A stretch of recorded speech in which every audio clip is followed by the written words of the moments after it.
Welcome to the Festival of Dangerous Ideas podcast. My name is Danielle Harvey and I'm the Festival Director.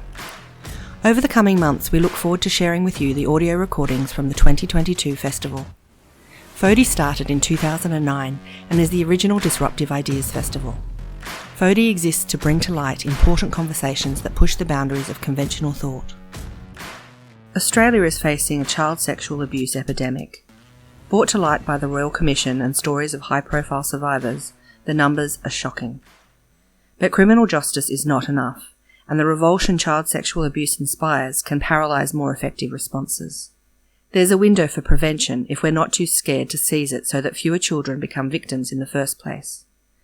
Join Detective Superintendent Jayne Crossling, Professor Emma A. Jane, Psychologist Georgia Naldrett in the FODI 2022 session Harmful Thoughts, chaired by Associate Professor of Criminology Michael Salter. Please note this session contains themes that may be sensitive to some listeners, including depictions of child sexual assault and pedophilia.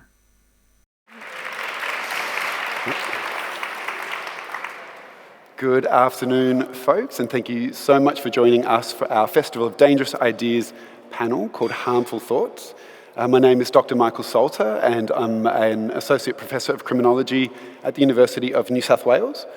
Much of my work involves working with victims and survivors of child sexual abuse and exploitation, and it's really apparent to me in the course of my work just how impactful sexual offences against children are and how important the role of prevention is.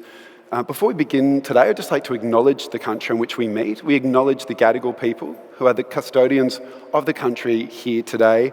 We honour their ancestors, we honour their elders, and we extend that respect to any First Nations people who are here with us now.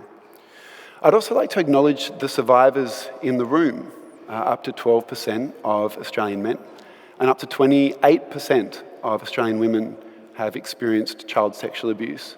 And so we understand that today we're going to be talking about some really difficult topics, and we won't be going into any particular detail, any graphic detail, but these are challenging conversations. And so as we're speaking, if you find anything that we're saying just unexpectedly difficult, then please feel free, just take a deep breath, find yourself in the moment, and if you do need to step out and take a breath, then we won't take it personally at all. So everyone is welcome here today. So as I mentioned, we have a significant proportion of the Australian population that is impacted by child sexual abuse. In fact, about half of all sexual assaults involve a victim under the age of 16. We have rapidly increasing online offending against children. Reports of online child sexual abuse material have been increasing at a rate of about 50% per year for 20 years. And arrests for online grooming and other forms of online offending against children are also increasing at about 50% year on year here in Australia.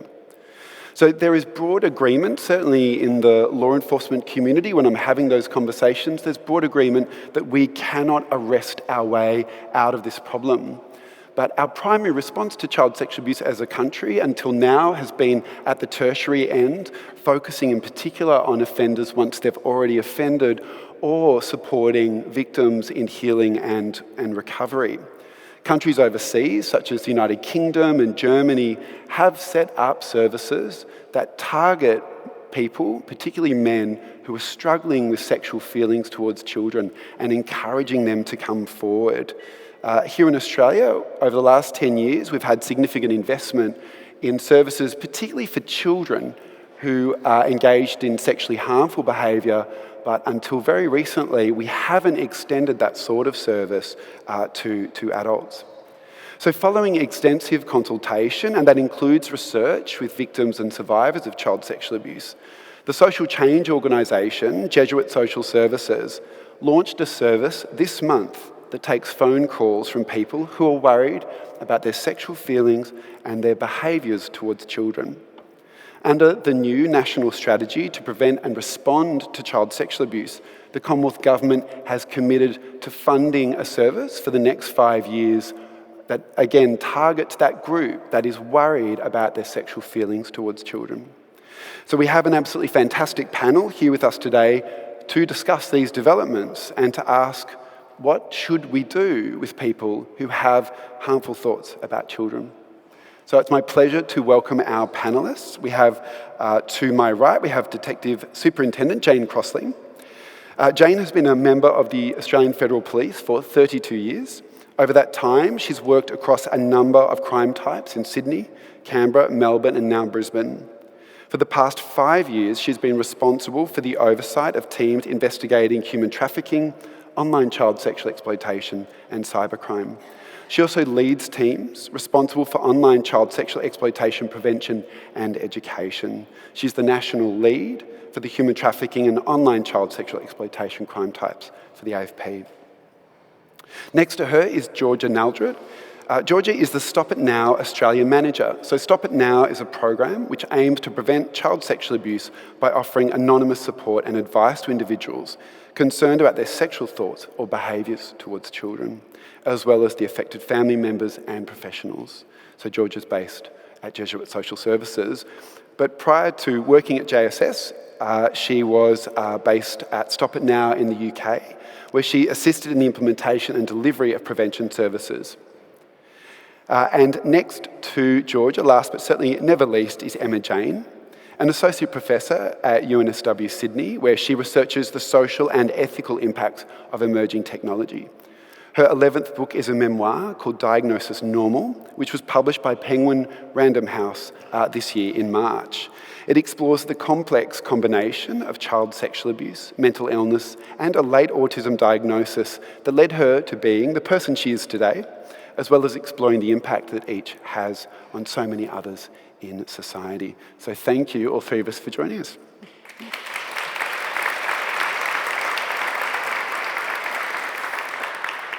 So I grew up with Emma as the cool, red-headed rock journalist and musician and punk and many things.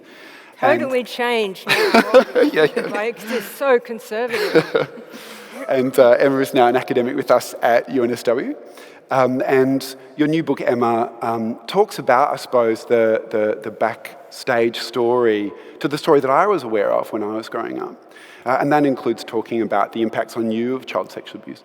I mean, what has it been like to write this book and to share this part of your story so publicly? I'm actually searching my brain for synonyms for, living hell, horror, and all of that. But the truth is, it's been difficult, but also a real privilege to have a platform to speak about things that I feel very passionately about, and also that I didn't speak about for decades and decades and decades and decades, not even to myself. I didn't breathe a word of what happened to me when I was 7 until I was in my mid-20s. And then it was another 10 years or so before I even started telling the occasional friend or partner. So to get to the point of putting it down in a book and sort of letting it loose in the world it is a privilege to have the platform, and it is incredibly difficult. Jayne, from a law enforcement point of view, I mean, you've worked in this space now for a long time. What's it like as a police officer dealing with this crime type? I mean, particularly, over the last 5 years, we've seen these increases in online offending against children. I mean, how are your law enforcement colleagues feeling just dealing with this expanding area? We've had to definitely expand our efforts. Our numbers have had to go up as a result of it. And we also have to come to the conclusion that we can't arrest our way out of it. So you quoted the data, the increase in reporting. Reporting is good. That's absolutely important. But we realise at sort of the working level that we cannot afford to continue to be reactive. So we're all starting on that journey around what more we can do that is preventative. A lot of our efforts have been focused on protecting children and doing certain things that ensure that they don't get offended on.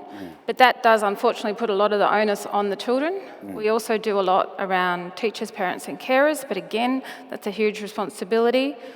One thing that we probably are only just starting to grapple with is offender prevention.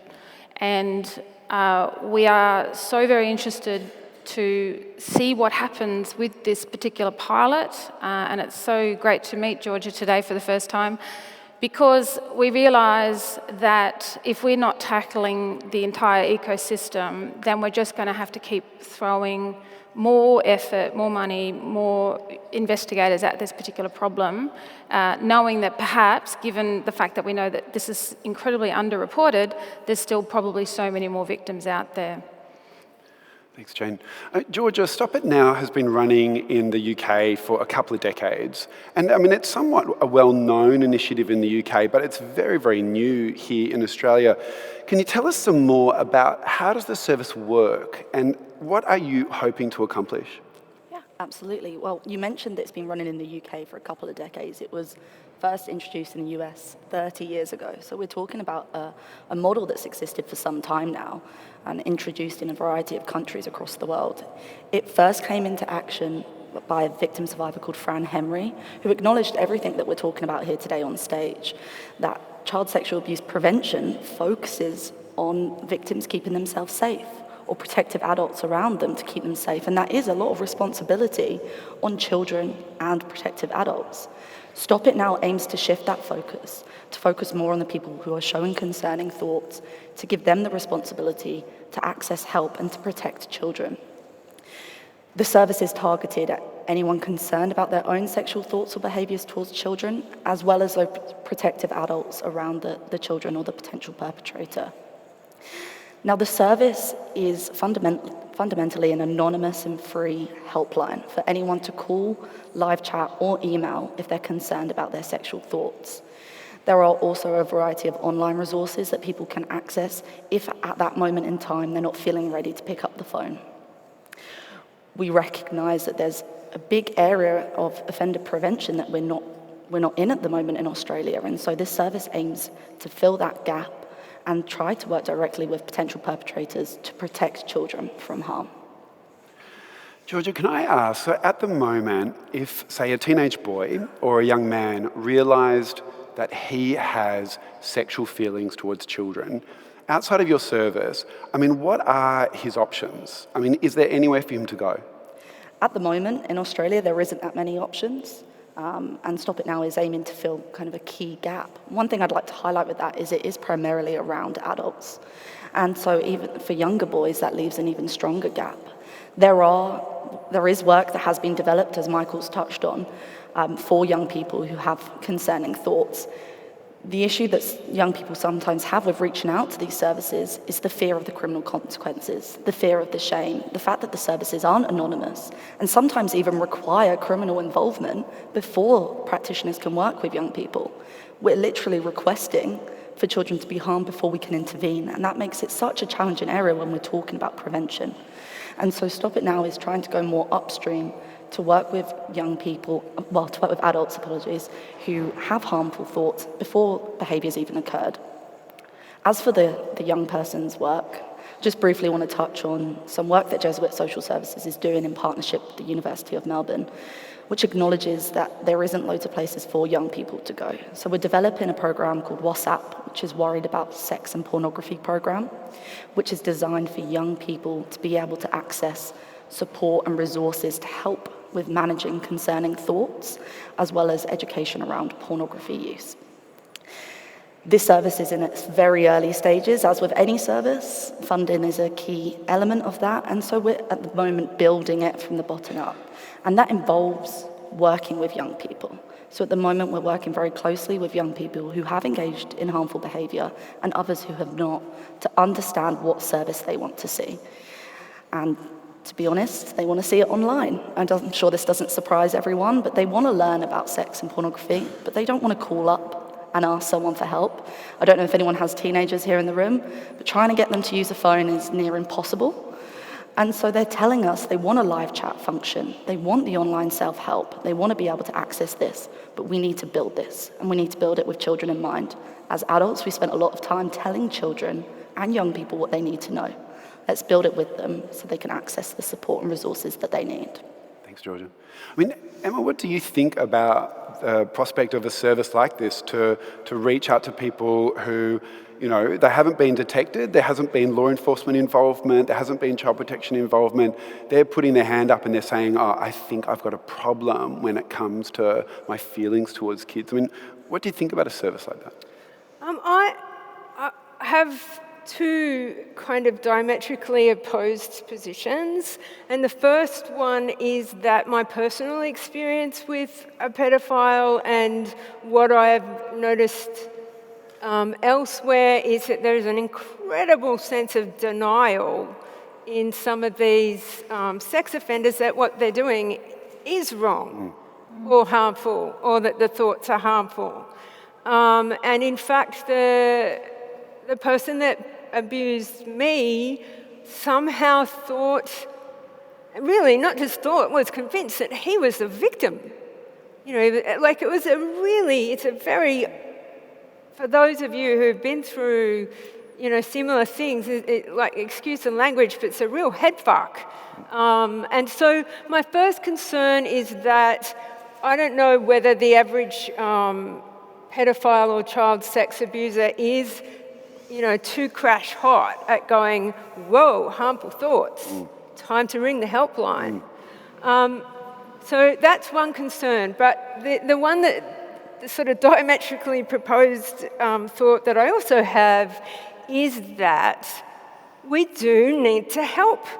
Like, we need to help people who are at risk of offending or who have offended, because if we're serious about reducing the rates of child sex abuse, we cannot afford to do the lynch mob thing, which is terribly tempting. You know, there's a repulsion and a revulsion around even talking about the idea of helping pedophiles.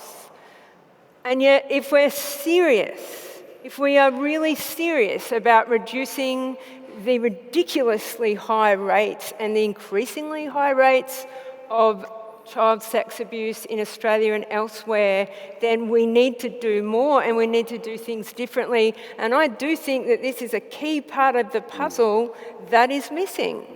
Like, we go straight to vilification, disgust, lynch mob. I mean, I would not ever want to be on the end of one of those helplines providing any type of, you know, compassionate counselling myself, but I wholeheartedly support them. That's great. And I think that's a really important point we might come back to in a moment, which is this the kind of service that's going to work for, you know, all types of, let's be honest, offenders against children? Jayne, I'm interested, you know, what's your take on a service like this? What do you think the attitudes of police would be to early intervention? I think they need to see it as part of a range of initiatives. I think you'll find at my kind of level, everybody's got a fairly open mind about it, but I think where it becomes a dangerous idea is with my executive. So probably like most police executive around the world, they are a little risk averse. And if they imagined that there could be a public backlash if someone were offending, perhaps when they're on one of these sorts of programs that might be available, or they had already reached out to certain services and were already receiving treatment, then I think they fear that they would actually be judged. We want to be able to influence our executive. This is why we're so very interested in the pilot, to see what is the take-up rate and whether or not it plays out in our data with reports. Who knows? It's going to be very hard to attribute any change, but we really agree we need to try something. So we're very, very interested in a form of evidence base that we can take to our executive. But I think for many of us that work in this crime type, we're just wondering what on earth is going on. Why is this crime proliferating? Why are Australian men consuming this content at such great numbers? What's behind all of that? And I don't think we have a very good picture on that at all. So there is some really useful study out there. Certainly, it's been studied academically, but we're also aware of some research that's being done from within the police service itself to engage with those offenders and actually start asking some key questions. And this might help us understand the trajectory of their behaviour. So how did they come to be offending in this way? And why are they consuming the material in the way that they are? So I think when we can understand that, we can understand that in addition to the service that Stop It Now provides, which is the point at which these offenders actually start typing in those key words that they're looking for, are there other points at which we can intersect with them and perhaps head them off at the pass? There's a lot of work to be done there, I think, to fully understand it all. I mean, Emma, I take your point earlier. I mean, a lot of my research is with survivors of child sexual abuse, and I'm also the president of the International Society for the Study of Trauma and Dissociation. So we have about 2,000 members around the world who are psychologists and psychiatrists who specialise in the treatment of the impacts of child sexual abuse. And I think when we work with victims and survivors, we hear about these guys that are really premeditated, like often quite remorseless and so on. I've also, in some of my research, done some work on the dark web, and you come across these men who are online and they're really, frankly, depressed and horrified at their own impulses. And, you know, they've gone onto the dark web, which is where a lot of offenders are, because they can't almost find anywhere to sort of talk about what's going on in their head. Georgia, I'm interested in your view on this. You know, do you think that a Stop It Now service, is it for all types of people that have got sexual feelings towards children? Is there a limit to a service like this? What's your experience? Before I answer, I just want to go back to kind of something that you mentioned in terms of understanding why these people would reach out for help. And I think it's a very common question that comes my way is, why would anyone call the helpline? From lots of people's experience who I've spoken to, that just doesn't match their experience, their kind of experience and their stories. But what we do know is that there is a 10-year gap between when someone starts first experiencing sexual thoughts about children and their arrest. And this is for those that are arrested, which, as we know, makes up a minority in this area. So this is a key prevention window where we can intervene to help individuals manage these thoughts and protect children. And now you've touched on, is this service for everyone? Absolutely, it's not. I'm not saying that everyone out there is going to pick up the phone, and that's part of the work that we do, is that an individual needs to make that choice to give us a call. What we can do is work closely with academics, victim survivors, police, and a variety of NGOs and other organisations to understand how do we target people to get them to call. What is this experience that's going on in someone's life that would then make them transition to go, actually, I do need help? And for example, as Michael shared, we know that based on a piece of research that was done on the dark web of people accessing child sexual abuse material, 50% of the individuals online that completed this survey wanted help, and they didn't know where to turn. And the issue is, when no one knows where to turn, they go to the dark web. And the narrative is very different on there. It's not, let's talk about these thoughts in order to manage them and to ensure children are not harmed. The narrative is that society is wrong and child sexual abuse is okay. And actually the narrative on the dark web can encourage and reinforce these harmful thoughts and lead to people acting on them who might not have if there was an avenue of healthy support. We've got lots of stereotypes about the kinds of people that sexually abuse children. I mean, Emma, are these stereotypes accurate? Where do they come from? And does the community really understand this problem? You know, my up-close and personal experience is like N=1 in the language of, you know, statistics in academia. Like, I only have known one, and so I don't have a wide cross-section of pedophiles that I've known to be able to sort of contrast and compare.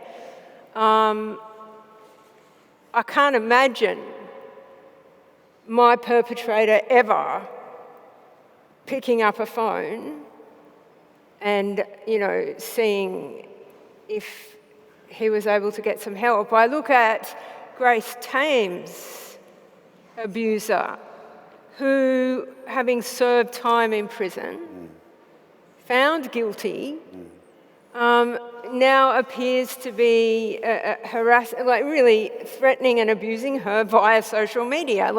Again, when I look at that type of perpetrator, I can't imagine Nicholas Bester picking up a phone and going, you know what, I've been a real dick to Grace Tame. It's really time I sorted that out. I don't know enough. It's not my area of research, it's my area of lived experience, which is quite hard to go from being an academic where you mainly sort of very objective, and to sort of move to talking about something where I haven't done much research, but I've lived a whole life of it. So I'm speaking from a very different sort of knowledge base. So I don't know enough pedophiles to be able to answer that question. I do know, though, that it cannot continue the way that it's going. It cannot be permitted to continue. And one of the reasons I wrote the book I wrote is that I was hearing so many stories, and I knew from my own life that, one pedophile can fuck up someone's life forever. Not always, but it's with me every day. It's 52. It's been a long time, and every single day it is something I need to manage and navigate. And that ripple effect, through because I refuse to go back to my hometown anymore, so that causes problems with family members. I'm a difficult person for reasons to do with post-traumatic stress disorder. The ripple effect of these harms is immense. So the fact that not only are so many of them happening, but they are not an isolated, thing where, someone stole my wallet, bummer, I'm going to have to get a new one. That it's not that type of crime. It's the sort of crime that's it's an epicenter, and the ripple effects go on and on and on. And so I feel very, very strongly and passionately about trying all the things that we possibly can to wind these numbers back, because it's a lot of people and it's a lot of collateral damage aside from the ground zero of the offence. And I think for me, as someone that does a lot of research in this area, we have, and excuse me for making this distinction, but we have the contact offenders, so we have the guys that are physically harming kids. We then have the guys that are looking at child sexual abuse material. And we have global surveys that suggest that somewhere between sort of 2 to 4% of men in the community have intentionally looked at a sexual image of a prepubescent child. And it seems to me that what has changed over the last 20 or 30 years is simply the availability of that material, and then the risk that the availability of online abuse content is potentially walking men down a path. Looking at that content is extremely serious offence in and of itself, but is potentially walking men down a path where they are then more likely to offend against a child. Jayne, what's the arrest experience, for police in terms of going out and, and serving warrants and arresting people? Do you think the community understands who these offenders are? What do you think about the stereotypes about child abusers?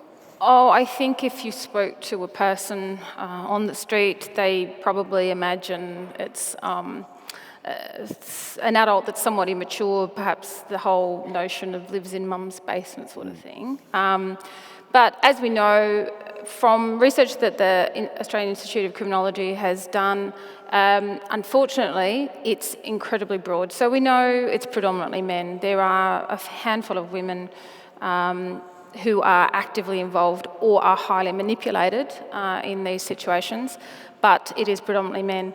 But unfortunately, the age ranges are enormous, so, juveniles right through to men in their 80s, and also all walks of life, all socio-economic backgrounds. And from a law enforcement perspective, that actually makes targeting slightly harder. So that doesn't necessarily get us anywhere because it's just so broad. When we have the opportunity to read sentencing remarks, and thankfully a huge proportion of these matters when we do charge and arrest and charge, they do plead guilty. That certainly saves police a lot of effort to not have to go to trial. And then even when they do go to trial, an enormous amount are found guilty at trial. So that's a very positive outcome for the whole of society. So whether or not people know that, it is an actual positive. Is that the same for historical sex abuse cases, child sex abuse cases? Because my understanding was that they had quite a low success rate. Probably because of the nature of the testimony and credibility of witnesses and things like that, whereas in online child sexual abuse matters, you don't actually need the victim to be present because in many instances we don't know where the victim is. We don't know necessarily who the victim is depicted in the images. Sorry, I've lost my train of thought. Sorry, That's all right. So when we see the sentencing remarks, when these people are sentenced, they're probably not sentenced as much as we would like for as great a custodial period as we would like. And generally, if I read the comments on Facebook when we do post our outcomes, that seems to be the public sentiment as well. But we read the remarks, and frequently the defence lawyers will cite things like that the client was depressed, had PTSD, had a drug problem, and we get a little frustrated reading that to say, okay, how is that any form of defence or mitigation for this crime? Why would any of those things contribute to viewing this material? Of all the outcomes, of all the responses to any of those circumstances in a person's life, why does it then lead to child exploitation? So we're really troubled by that. I'd like to imagine that the sentencing judge doesn't actually take any of those things on board, but it is still a problematic notion where why are they citing these things? Because A shouldn't lead to B as far as we're concerned. And certainly because you're involved in those prosecutions around the online abuse space, often there is that clear sort of digital evidence that goes to trial. And as you say, Emma, around, say, historical child sexual abuse, but even, contact offending, those prosecutions, which often happen at the state and territory level, remain really fraught and really difficult. And we do see quite high rates of appeal even when a prosecution is even when a prosecution's been secured. Georgia, I mean, you've done this work for a while. Who is calling Stop It Now? What are the types of people that are calling? What are the problems that they're presenting with? Yeah, I want to know an average conversation. Like, seriously, I'm really curious. Do you take the calls or do you just run them? Yeah, no, I take the calls as well. How's it? And it varies dramatically depending on who's calling and if they're concerned about themselves or someone else. From my experience in the UK, a large majority of the calls do relate to child sexual abuse material online. This isn't the case in every Stop It Now. For example, the Netherlands, over 50% of their calls are from individuals concerned about their thoughts but haven't offended. So a real key kind of group that we're talking about right now. In the UK, there is a lot of individuals who have accessed child sexual abuse material. And their motivations for calling can vary. Some individuals have been arrested by the police. We know that there's a large arrest rate in the UK. They arrest around 10,000 online-related child sexual abuse offenders every single year.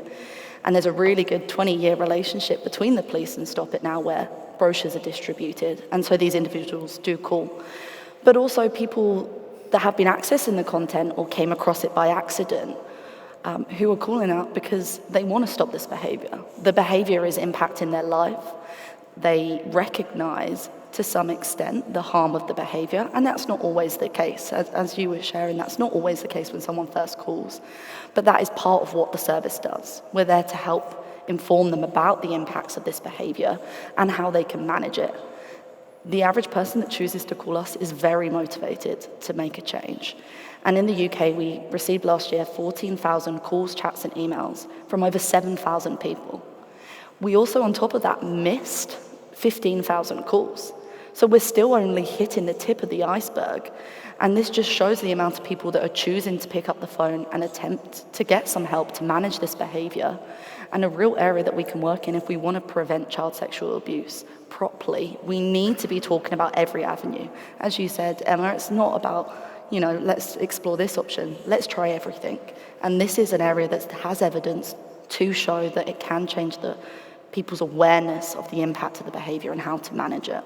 So when I was researching my book, and this is one of the flip sides to the fact that, on the dark web or other parts of the online sphere, you can find like-minded folk about, whatever you're into, there'll be a bunch of other people also into it, and you can sort of normalise your behaviour, and if that happens to be, child sex abuse, then that unfortunately could get normalised. But one of the things I did discover when I was researching were these big communities of online pedophile groups committed to not acting out on their urges. And it was hella difficult to go through those sites for someone like me. But I really wanted to look at what was happening in them. And even though I felt like I needed to take a science shower afterwards, one of those decontamination, because it's not easy for me to read that kind of material where sort of pedophiles and sex abusers are kind of a bit poor me-ish. It's so hard, But I was really struck by the fact that these were very large communities of people that were supporting each other, and as gross as it was for me personally to read it, it seemed pretty sound. It was like, all right, what are some of our, risky areas, risky situations, and some of them, it was like, I just cannot be trusted alone with kids. That's where it has to stop for me, and some of them would be like, yeah, me too. Others would be like, look, I'm fine, but if I've had a few drinks, then I start to, get concerned about my behaviour. And so there'd be another group that would be like, all right, yeah, here, dude. And they called themselves virt.org or something, which was supposed to stand for virtuous pedophiles. And, I was a bit like, but I still was really glad that it existed.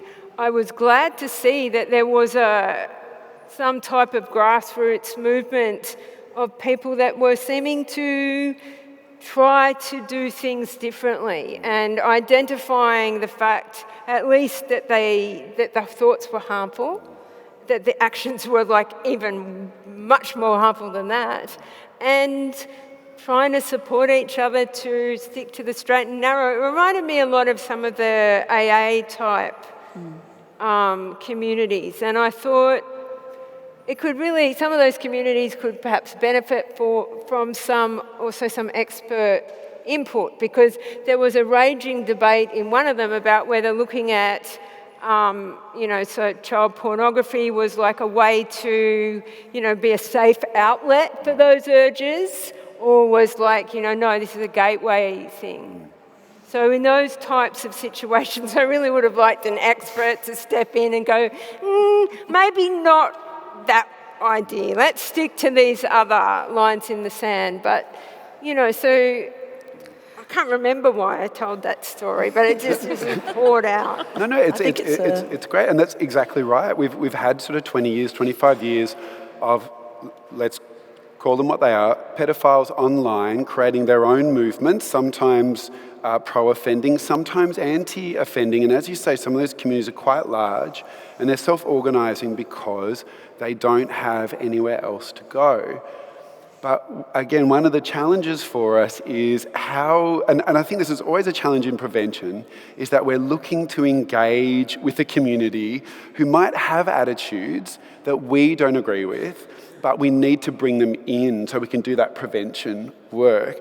And Georgia, sorry to put you on the spot again, but how do we do that? I mean, how is JSS going to reach out to these people, but also without reaffirming some of those problematic messages that, we don't want to legitimise? Yeah, I think it's a fantastic question, and it's something that we're still learning. In order to protect children, we need individuals to call us. And so it needs to be communicated what the service is. It exists as an anonymous service, a non-judgmental service, where people can reach out for help, to get support and advice regarding the protection of children. And so the messaging needs to be directed at everyone. We're talking about an unknown amount of the population. It varies, based on research, but I read research the other day that up to 20% of adult men have had a sexual thought about a child at one point. And so we're talking about potentially a large group of the population. There's about 5.5% in another research I read who identifies having a sexual attraction to children. And so in order to get these individuals to reach out, we need to do large campaigns. We need to be talking about this topic, but we don't want to. And that's why we're at this festival, because it's seen as dangerous when we talk about preventing child sexual abuse. And that just doesn't really make any sense. We need to bring the topic out of the shadows, shine a torch on it, because this is how we protect children. And so a lot of what we need to do is get in the average person to be aware of Stop It Now.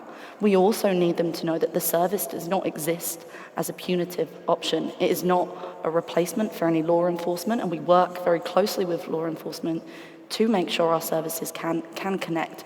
But we're separate to that. We're meant to be non-judgmental and support-based. The focus of that helpline is to support and educate in order to protect children. But you have mandatory reporting, right? Correct. See, I worry that that's going to, I understand why you'd have mandatory reporting, but from what I can gather, the fear of being,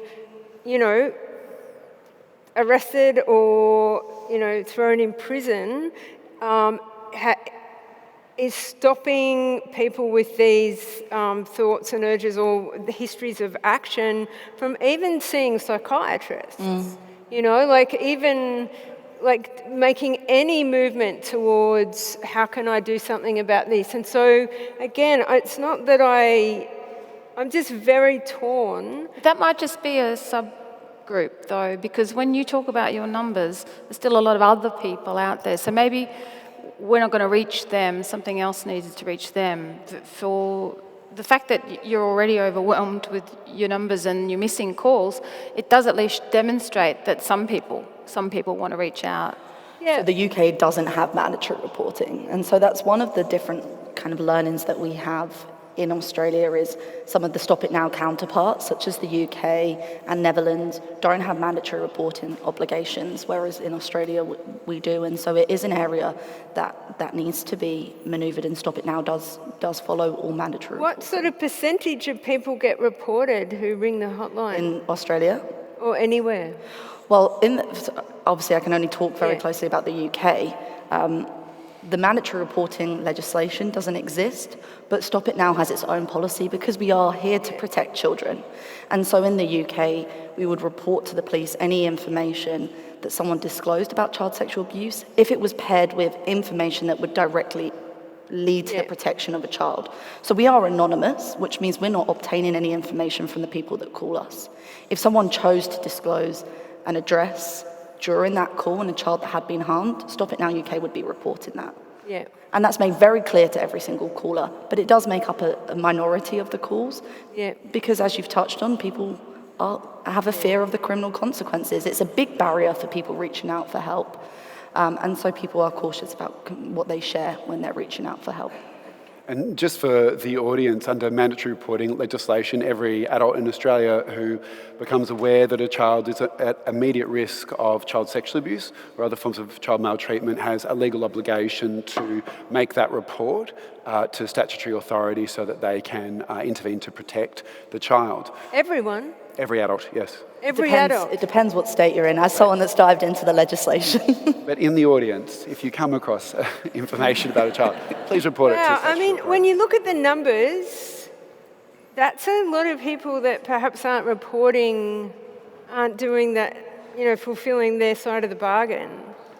So, I mean, potentially another dangerous idea is around mandatory reporting, because it's also a challenge for children to disclose. When a child is being sexually abused and that child is trying to or wants to disclose to a professional, the moment that the child steps over that threshold, so makes that disclosure, then the professional is then obliged to make that report, which rather than continuing on a therapeutic pathway with that child to support that child around that issue, which of course should lead to the involvement of the authorities, actually the moment that the child's made that disclosure, there's that interruption to the connection between the adult and the child, and in fact child protection needs to be involved. So perhaps we'll take up that dangerous idea. I mean, it's something that I feel pretty strongly about, because while I didn't speak of it when it was happening to me from the ages of 7 to 11, I did draw things in class, like the classic non-verbal telltale signs, like anatomically correct drawings, and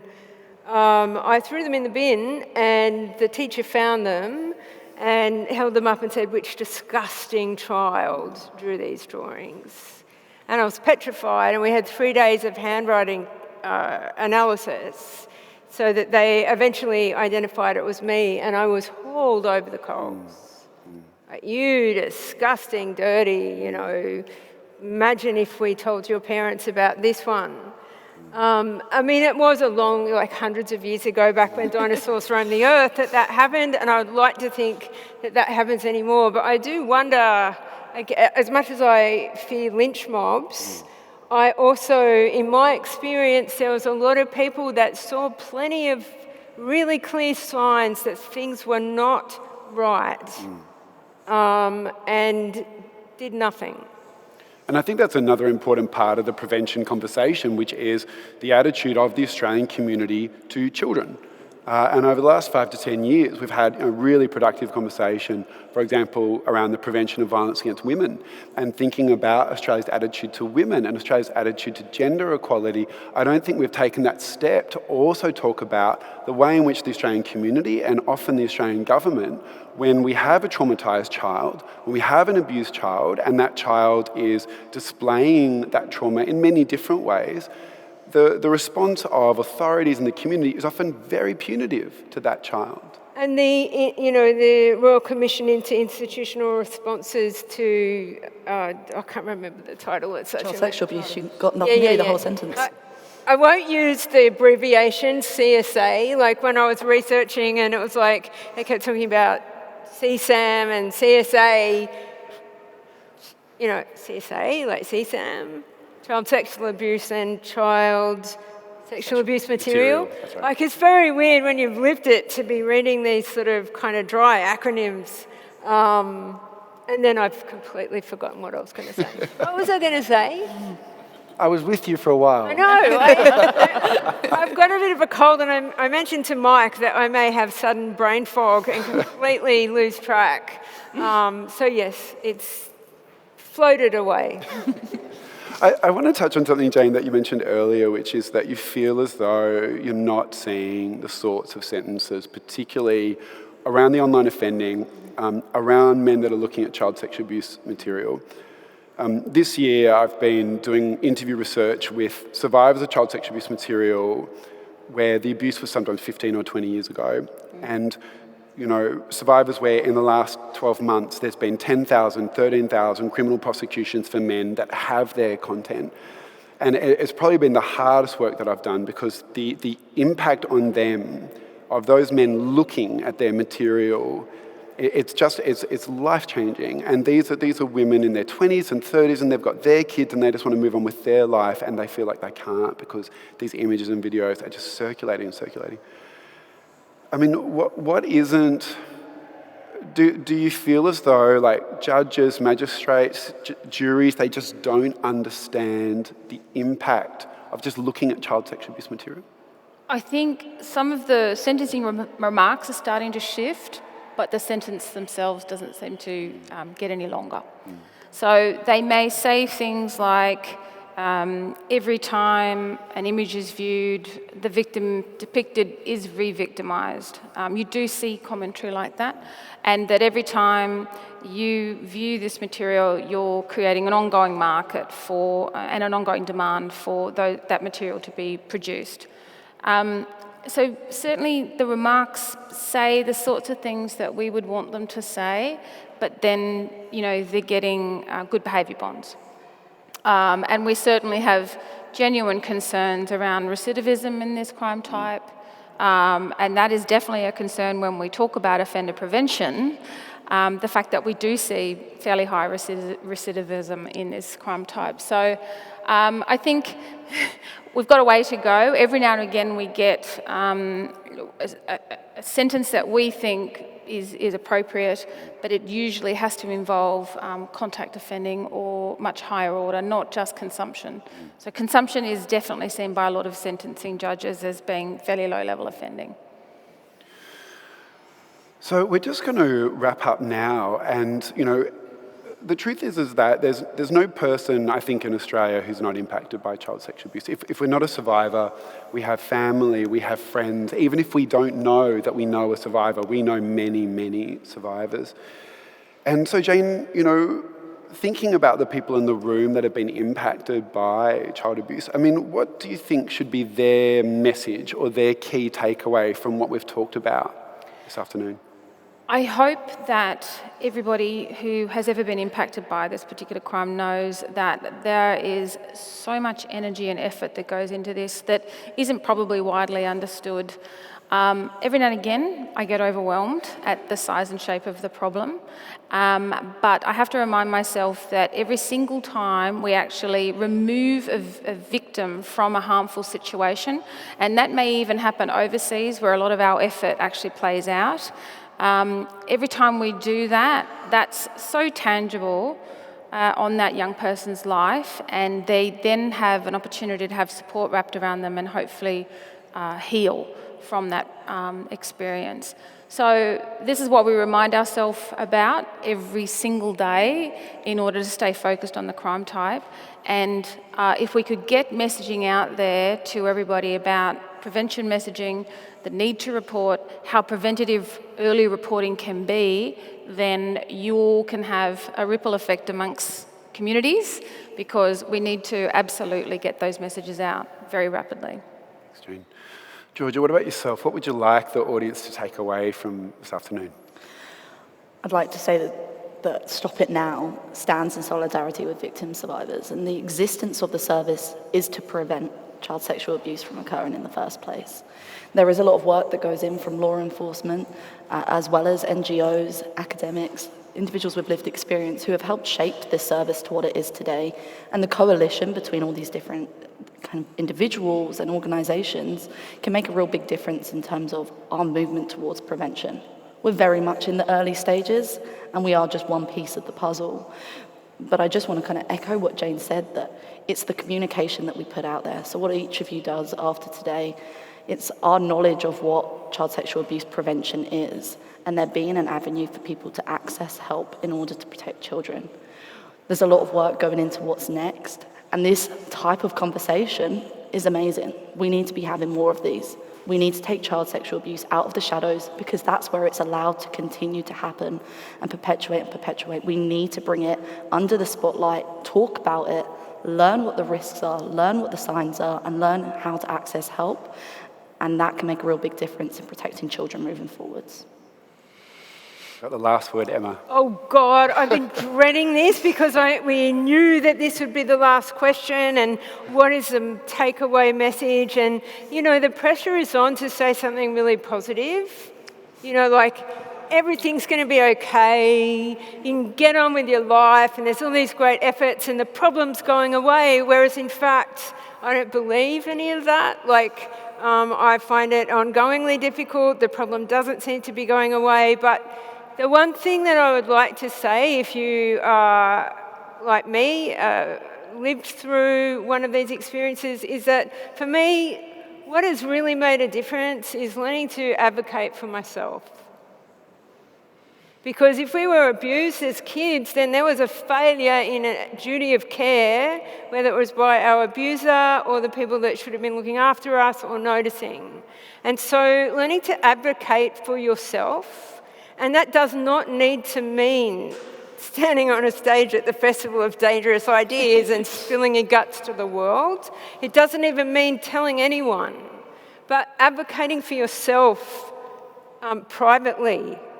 You know, advocating for yourself when you have to go and see a doctor or a dentist. And for those of us who have complex PTSD, they're really, really tough scenarios. And it's taken me a long while to, sorry, this is a bit of a long answer, but it's important. It really is important because a lot of the side effects, the manifestations of the ongoing trauma just presents as like we're difficult, annoying, patients or got problems or weird or whatever. Like after many years, I've become very skilled at if I need to go and see a medical person, I'm straight up with them. I have complex PTSD from being abused as a child. I'm going to be a really difficult patient for you unless you can make these adjustments for me.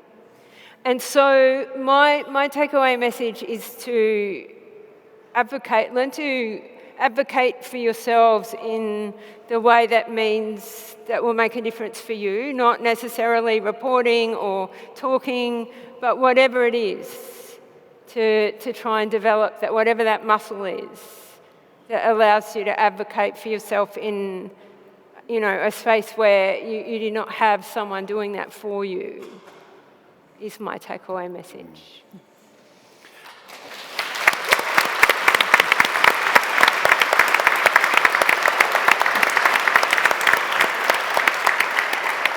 I want to say thank you to all three of our amazing panellists. I really want to say thank you, Emma. Emma's book, Diagnosis Normal, it is funny, it is kinetic, it is unpredictable.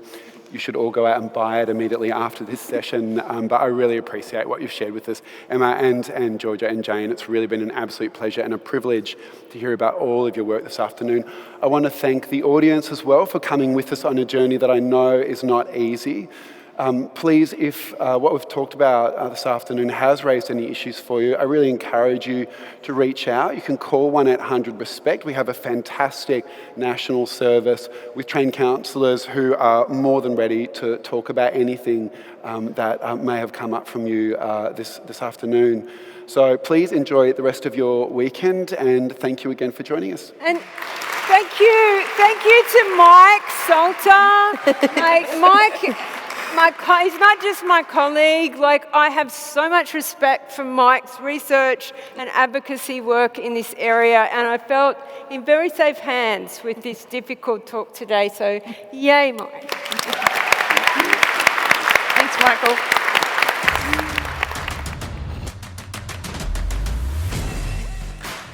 The Festival of Dangerous Ideas is presented by the Ethics Centre. The Ethics Centre delivers programs and experiences designed to bring ethics to the centre of our life. We offer counselling for individuals, leadership and development services, events, courses and educational resources. As a non-profit charity, we rely heavily on donations and memberships. Please visit the Ethics Centre website to find out more. Thank you.